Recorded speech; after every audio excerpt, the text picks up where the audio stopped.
What's going on, everybody? Mortem here, this time bringing you episode 3 of our Divinity Original Sin 2 story series.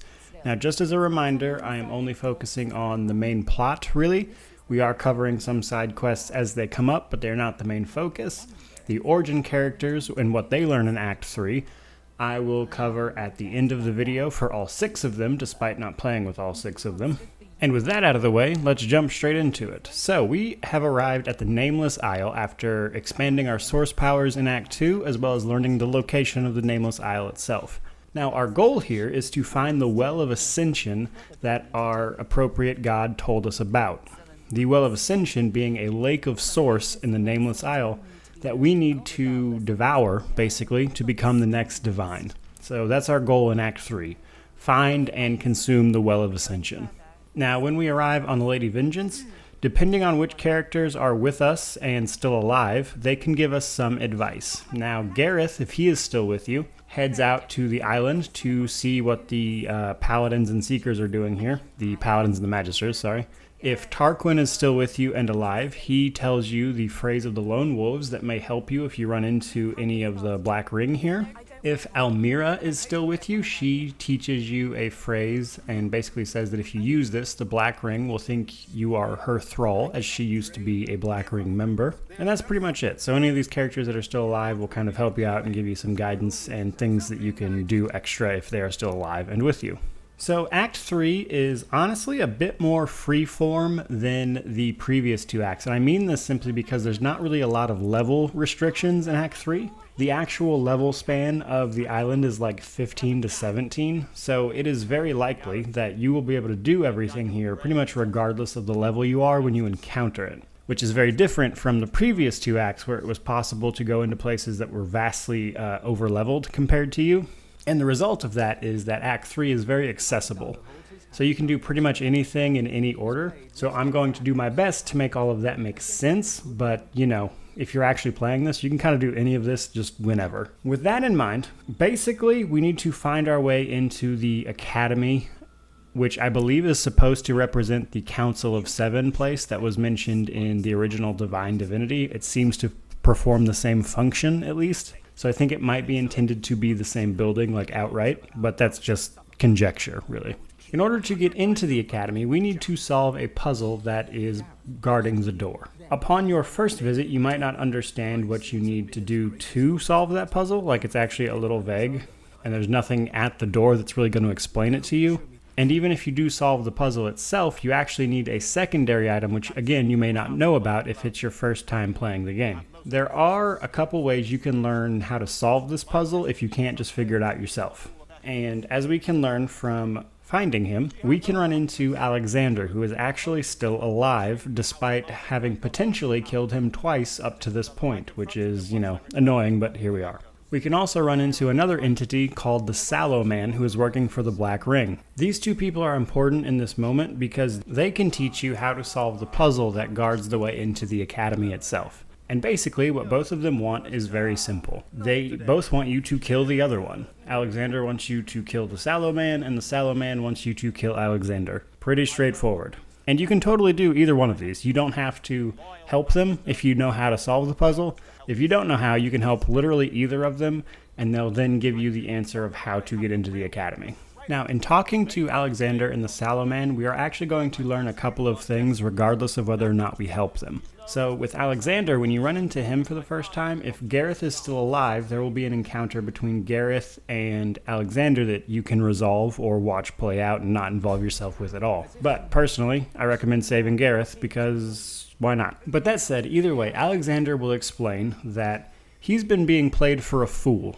When he woke from the Hall of Echoes after your last encounter with him right before the beginning of Act 2, he had come to the realization in the Hall of Echoes that Dallas had been playing him for a fool and actively hindering him from becoming the divine, which is why he hadn't gotten there yet. And that Vredeman, the person who was supposed to be helping him and tutoring him, was actually actively hindering his progress. And Alexander, with this new information fresh from the Hall of Echoes, confronts Dallas and Vredeman about this, and they tried to kill him. So Alexander, managing to escape that situation, took the remaining paladins and magisters that were loyal to him and he fled to the Nameless Isle, where he's going to try to claim divinity for himself now that he knows about it. So right there, Dallas and Alexander are no longer on the same team, which is very important. Now, what we'll learn from the Sallow Man, if you haven't figured this out already, which it is kind of possible to do before you get to the Sallow Man, but this is like the best place to talk about it. The Sallow Man serves what is known as the God King. Now, we've heard references of the God King up to this point from, say, Zalaskar and Wendigo in the first act, as well as a couple people in Act 2 will refer to him. But basically, the God King is the de facto leader of the Void at the moment. However, it's important to understand that the God King is serving the Void. He's not like the head honcho of the Void. He's not like their main guy. He serves the Void. The Void existed long before the God King did, because the God King was the leader of the race of Eternals before he was casted out by the 7 gods. In his desperation to get back into Rivellon, the God King and the Eternals turned to the Void for help. And that's how that relationship started. So the God King is just an insanely powerful guy that serves the Void. But what the God King does is he makes what's called covenants with people. And basically they vow to serve the God King in life and death. And what they get out of that is immortality and power. And the only thing that can break the covenant is an item called the Sworn Breaker. Now, this is important because if you are here with Almira, if she made it to Act 3 with you, she would like a Sworn Breaker because she made a covenant to the God King. Now, the catch is there are more than one person who needs the Sworn Breaker to break their covenant. There's actually potentially up to 4. Likely only 3, but potentially up to 4. But we'll get to that in a minute. The only one we know of right now is Almira. And the tablet that we helped Riker get as part of Act 2 is actually the tablet that has the recipe for how to make a Sworn Breaker. Now, the pieces to fulfill that recipe are on the Nameless Isle. Now, the catch is there are only 2 Sworn Breakers in the entire game. There's the one you can craft here on the Nameless Isle, and there is a second one in the next act of the game. But like I said, there's only 2 Sworn Breakers, and there's a minimum of 3 people who could use a Sworn Breaker. So that's important. Now, right now, Almira is the only person that we know of, like I said, so if you get the Sworn Breaker here, I actually do recommend giving it to Almira. It's totally fine. But with all of that out of the way, regardless of who we choose to help, Alexander or the Sallow Man will explain that the way to solve the puzzle is pretty simple. Each god is associated with either the sun or the moon, and you need to go to the puzzle in front of the door and put the rune that corresponds with each god in the appropriate place. So basically, there are statues of the gods around.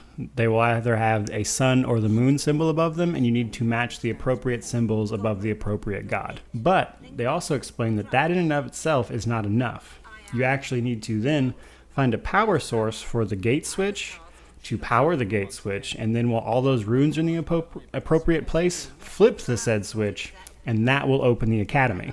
Now, what Alexander and the Sallow Man won't tell you is which god is associated with which item, the sun or the moon. In order to learn that information, we need to go around to the 7 altars to the gods that are around the Nameless Isle and figure it out. Or alternatively, you could, in theory, just guess. But basically, all 7 gods have an altar on the island. We need to go pray at said altar to try to find out which sun or moon that they are associated with. So, with that in mind, starting with Ahmadiyya. Ahmadiyya's tower is actually to the western portion of the map that is covered in lava, and you need to use skills to get over there, climb the tower, which brings you to a small sub-map in which you need to solve a series of short puzzles that are pretty easy to solve, to be honest, until you get to her altar. Now, at her altar, you're going to talk to the Knight of Ahmadiyya, which is an important character because I don't think they get enough screen time. There are several Knights of so-and-so on the Nameless Isle. These knights are actually Godwoken. They are Godwoken who are strong enough to not fail at the trials, but not strong enough to actually succeed either. So they're Godwoken that are kind of stuck, and they usually are referred to as the Knights of appropriate god. And I think they're really cool because they are inherently strong characters. They're just not quite strong enough to grab divinity. And as such, they tend to guard the appropriate altar of their god. The Knights of Ahmadiyya, the Knight of Ahmadiyya, is one of those people. So if you're nice to her and explain that you just want to pray to Ahmadiyya, you can do so. Now this is where it gets a little interesting when you actually start praying at these altars, because if you are praying at an altar that is not for the character you are praying to it with, there will be a consequence. If you are praying at the altar of Rolex and you are not a human, he will demand that you be blinded. Or alternatively, you can ask your god for help. Now, if you ask your god for help when you're praying at one of these altars, the god will take care of the dialogue scenario, and then you will get the appropriate information about which rune they belong to without having to take on said consequence. Now, most of these consequences, there are ways around. You can cure them. Some of them are more of a big deal than others, like Rolex sets blind and you have to go through a bit of a hassle to get that off of you. So the best thing to do is try your best to use the appropriate character to pray at the appropriate altar. Ahmadiyya's is actually one of the easiest. She just asks for some source from you.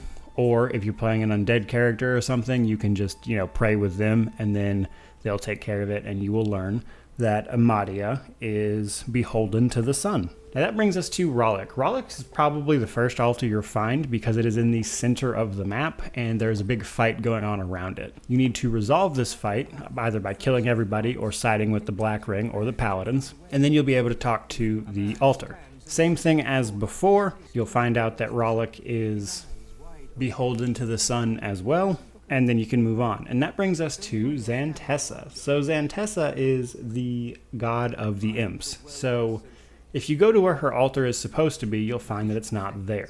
But it is slightly north of where Rolex's altar is. But what you can find is a Knight of Zoroastissa on the ground lying dead. So if you search that body, you can find a book and it'll explain that imps like to make pocket realms, which is a thing before this game even showed up, but they had a lot of fun with it here. Near the puzzle at the gates of the academy, you can find two wolves fighting over a big gem. The big gem is the pocket realm for the imps. You need to deal with these wolves either non-violently or violently, and then take a hold of the imp's pocket realm so you can travel inside of it. Now, this is a big puzzle area that there are a bunch of traps and stuff you're supposed to solve, but they did also include a back way. If you turn around when you first enter the realm, you can use a skill to jump to the pipes and completely skip all of that and jump right to the end, which I highly recommend you do. Most of these traps are instant death. So once you get to the last platform, you need to quickly click on the orb in the center of the room to deactivate the traps before it gets flooded with lava and you die.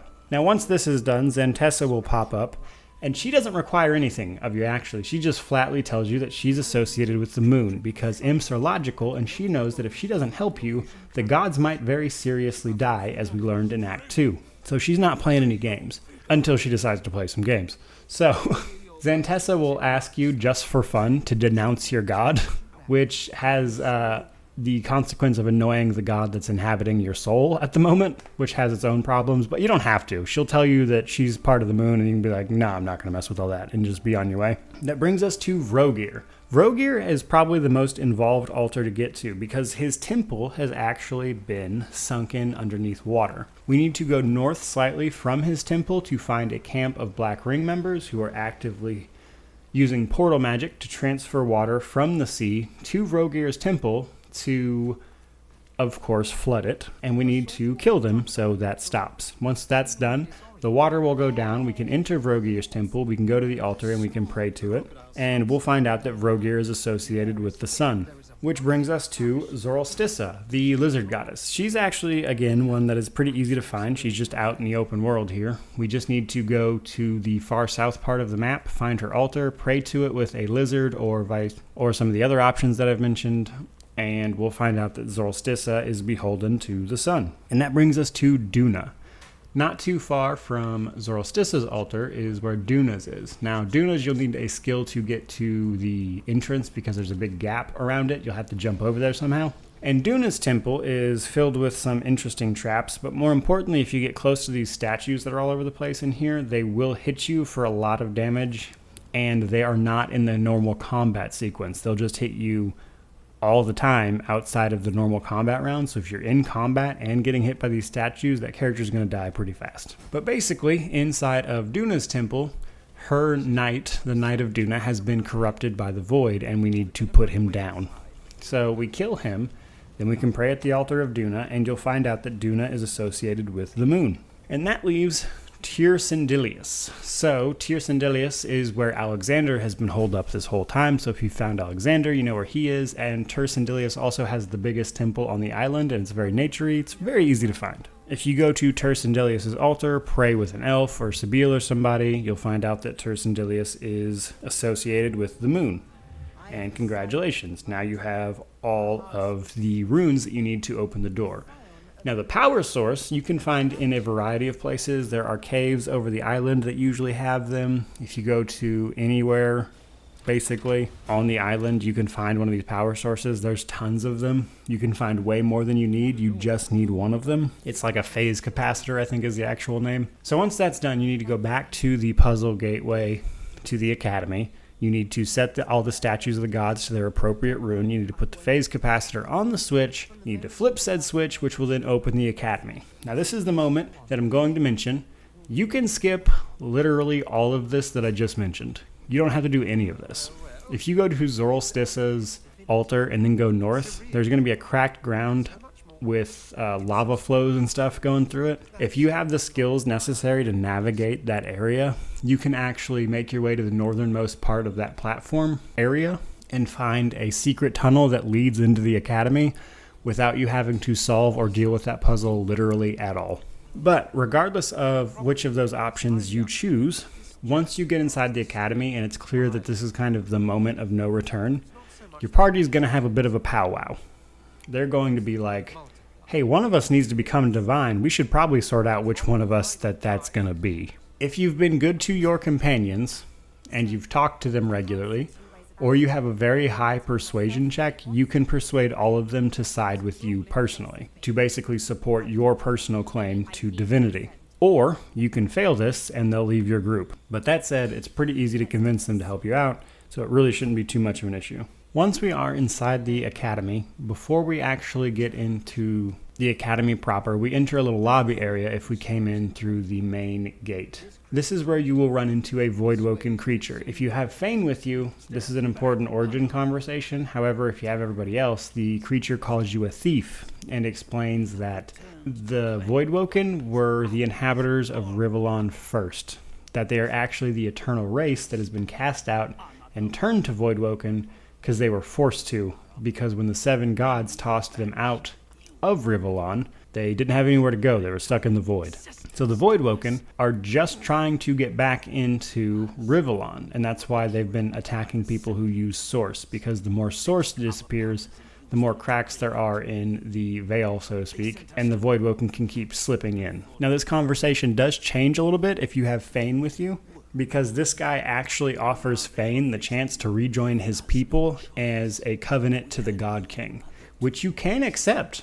And then Fane will learn the curse skill, which is awesome that it's an option, to be honest. It's so out there. Now, once we're in the academy proper, we will find a deactivated construct, and if we have a phase capacitor to put in him, he will awaken, and he will be the Seneschal, and he'll explain what we need to do in the academy. And basically all we need to do is get the gate ahead of you down to the entrance to the Well of Ascension, where a separate construct will begin the appropriate battle to become the Divine. While you're powering up that gate, you should actually explore a little bit, because you'll find a bunch of dead bodies and spirits roaming around, as well as 2 big tablets in the library room. So if you completed Act 2 without ever speaking to the god that is inhabiting your soul, and you killed all of the Source Masters and never expanded your source, you will have likely missed the Spirit Vision and Source Vampirism skills. However, if you've gotten this far without learning those, you can read these 2 tablets in the academy to then learn those skills, so you don't have to go without them anymore, which is just a nice little touch. Now, if we talk to some of these spirits that are inhabiting the library and the academy proper,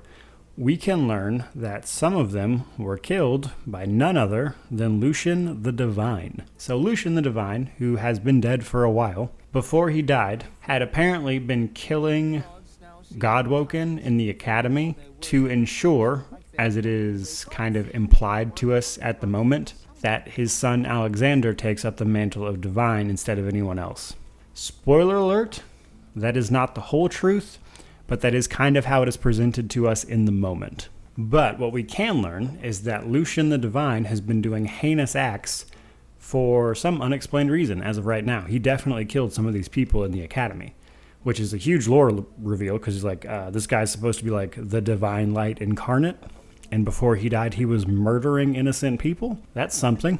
Now, from there, Inside the Academy library area, we can put a phase capacitor down to light up a power source, and then we can navigate that power source to the gate that leads to the arena where we can reach the Well of Ascension. Now, once we power that gate down, we can go through it and find that the origin characters who we did not make part of our party, as well as Alexander, can be found in this room. If we talk to them, which we will have a chance to do, we find out that any origin characters that died on the way to Act 2 made a covenant with the God King, and they now serve him, and they're here to claim divinity. We can also speak to Bishop Alexander, as he will be here as well, if you haven't already killed him at Tyrsendilius' temple, and he can actually be convinced to help you. He can be persuaded to see, basically, that he's never going to be the real divine, and that he should help you ascend to divinity instead. So there's that, or alternatively, he's just another competitor. Now, when you're ready, you need to talk to the construct in the area to lead everyone to the arena of the divine. So once you accept this option, all of you guys are arranged at the end of basically a linear path. There are constructs down the path that serve to hinder you, and keep in mind, most of the people set on this linear path towards the starting line are in fact not your friends besides your party. Some of your own party members might even be against you if you failed the persuasion check when you entered the academy. There's a lot of variables to this fight, so I can't really cover all of them, but you get the gist. Now, what you need to do here is simply reach the Well of Ascension before any hostile characters do. Pretty straightforward. You can actually do this in one turn with a character who's built properly, as you can see me do here. You get to the well. You're ready to ascend to divinity, as you have been tirelessly trying to do. And then none other than Dallas shows up to ruin your parade. Because of course she does. So, Dallas, as I mentioned in Act 2, had found the Atiran. The Atiran is a wand that can devour infinite amounts of source, literally any amount. Dallas quickly interrupts before you get a chance to devour the source yourself. If Bishop Alexander is still alive at this point, if you haven't killed him on the island, because again, even if you killed him prior to Act 3, he will still be on the island when you get there.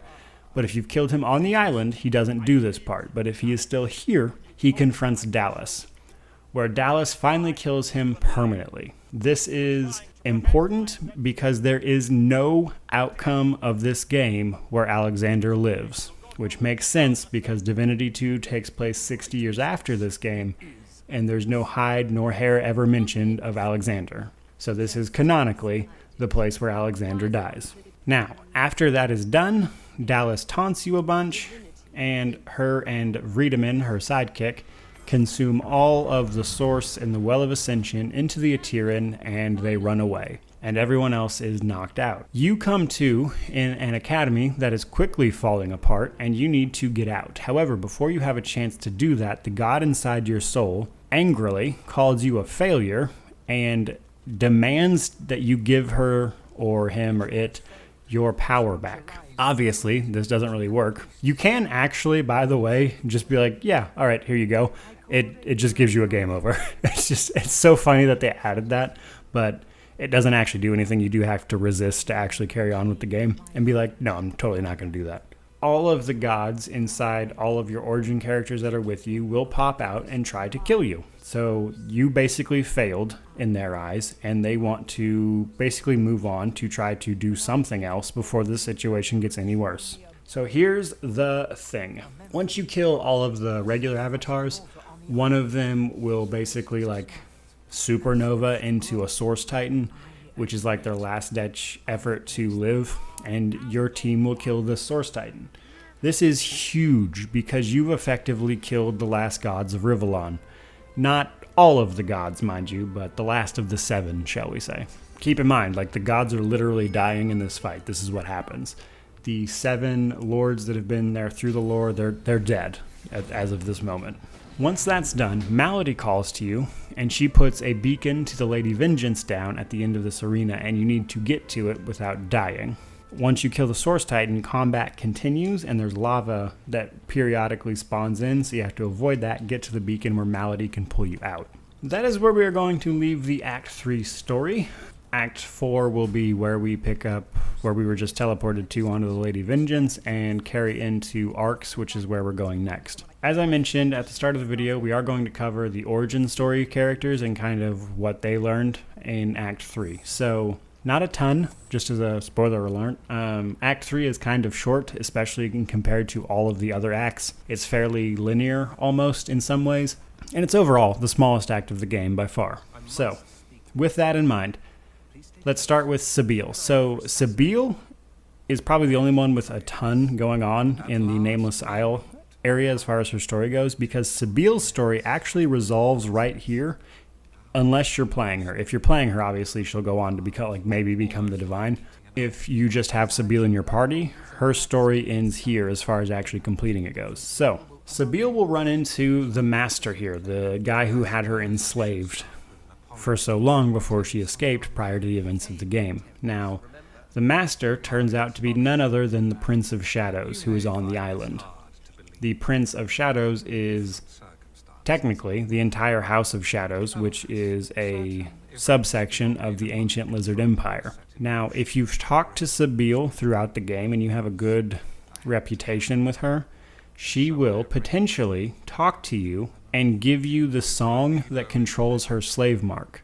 So when she goes to fight the Master and he goes to control her using the slave mark on her cheek, that you can step in and sing the song and say no, so Sabile can fight. One way or the other, you definitely need to kill the Shadow Prince, the Master, which is pretty easy to do.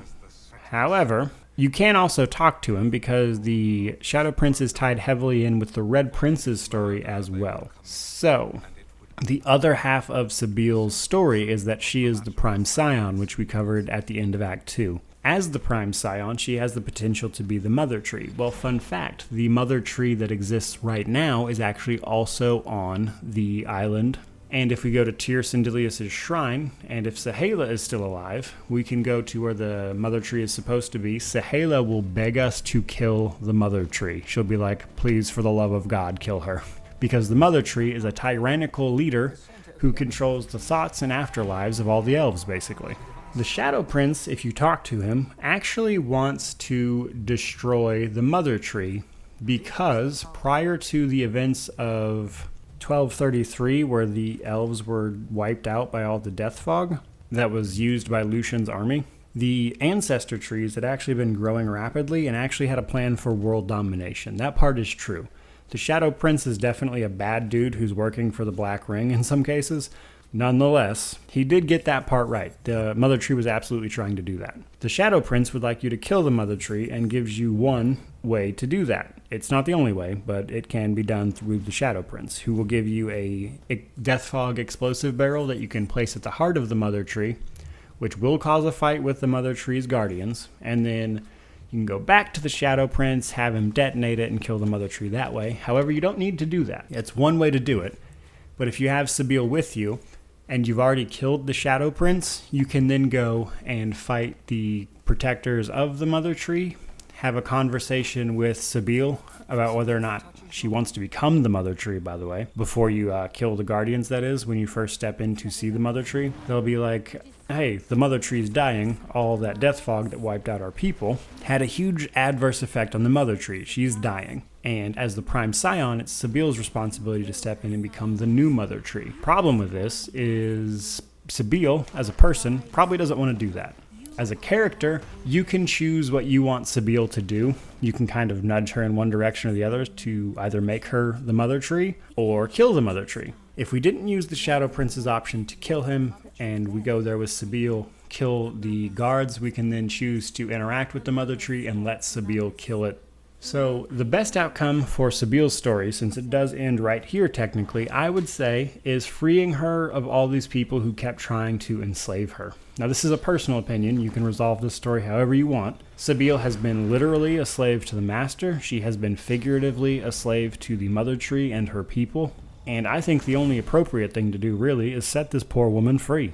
So kill the Shadow Prince, cause he's the worst. Then kill the Mother Tree, because she's literally a tyrannical tree with plans for world domination, and set Sabile free. And that's the end of her personal origin story. It can resolve other ways. She can become the Mother Tree. You can let the Mother Tree live and only kill the Shadow Prince. You can kill neither of them and carry on, though Sabile won't appreciate that at all. There you go. That is Sabile's origin story in a nutshell. Now that brings us to the Red Prince. As I mentioned, he is also tied in with the Shadow Prince. Now, the Shadow Prince sent assassins after the Red Prince after he had mated with Sadia, the Red Princess, to, in theory, make new Great Red Dragons that had disappeared from the world. Now, the Red Prince will learn from this conversation with the Shadow Prince that Sadia has went somewhere to Arx. You don't know where in Arx, but somewhere in Arx. And more than likely, the Red Prince will trigger a fight with the Shadow Prince. Not all the time, but like 9 out of 10, the Shadow Prince is going to die because he's an awful dude. And I highly recommend you kill him. So the Shadow Prince's whole deal is like he's trying to protect the Ancient Lizard Empire from threats unseen. But the problem is he keeps doing arguably worse shit to protect them from it. So he wants to stop the Mother Tree from spreading, so he enslaves an elf girl to kill other Scions, which is what he had Sabile doing, so he can stop her. But like, you could literally just tell people that this tree is crazy. It doesn't make any sense what he's doing. Why would you not just be like, hey, there's a tyrannical tree, ancestor tree, who would like to enslave the world. Maybe we should do something about that, guys. His whole back road approach just doesn't make sense to me. And then secondly, the Shadow Prince wants to assassinate the Red Prince because he doesn't want dragons being made and thus, perhaps causing the Ancient Lizard Empire a problem. But again, that's just presumptions. The Shadow Prince doesn't know that'll happen. He doesn't know anything about what's going on in that particular regard. He just wants to do it because I think he wants control over the situation, personally. Now that said, Shadow Prince should totally die as far as I'm concerned, but I don't think you technically have to, as far as I know. But that is the Red Prince out of the way. So Lohse does not have basically anything at all to say in Act 3. She learns nothing and does nothing. She's actually silent because she's fighting Andromalique so hard that she literally barely speaks on the Nameless Isle at all. We've already learned where the demon possessing her is, which is, of course, the city of Arx, where he is posing as Dr. Deva. And that's pretty much all there is for her. Very similar situation with Beast. Beast already knows he needs to make his way to Arx so he can stop whatever plot Queen Justinia has planned for all that death fog she stole and had shipped to Arx. So Beast doesn't have a lot going on here either, other than trying to claim divinity but getting stopped like everyone else. Fane does have a little bit going on. As I mentioned, as you enter the academy, there is that conversation with that Voidwoken emissary that you can have, and factually, Fane can choose to join the Godwoken and rejoin his eternal brethren. You can do this as a character even. It won't hold anything up. You can just keep going. You will learn the curse skill. If you choose to break this covenant, which you might not want to be enslaved to a cosmic entity at some point. So you'll need a sworn breaker in the future to break that covenant. If you choose to do this, I don't recommend doing it, but the option's there. And lastly, that brings us to Ifan. So Ifan doesn't necessarily learn anything new because a lot of his character development kind of happened in Act 2. But he does have things to say to Alexander about his father. He does have a lot to say about Alexander straight up killing people in the Academy of the Seven. So he's basically just confused. He's like, what in the world has Lucian been doing killing all these people? And that's pretty much where he's at mentally. There's not a ton going on with him at the moment. So there you go, guys. There is a recap of the story of Divinity Original Sin 2 Act 3, as well as what some of the origin characters learn briefly, kind of broad overview towards the end of the video there. So thank you so much for watching. May you wander in wisdom and have an amazing day.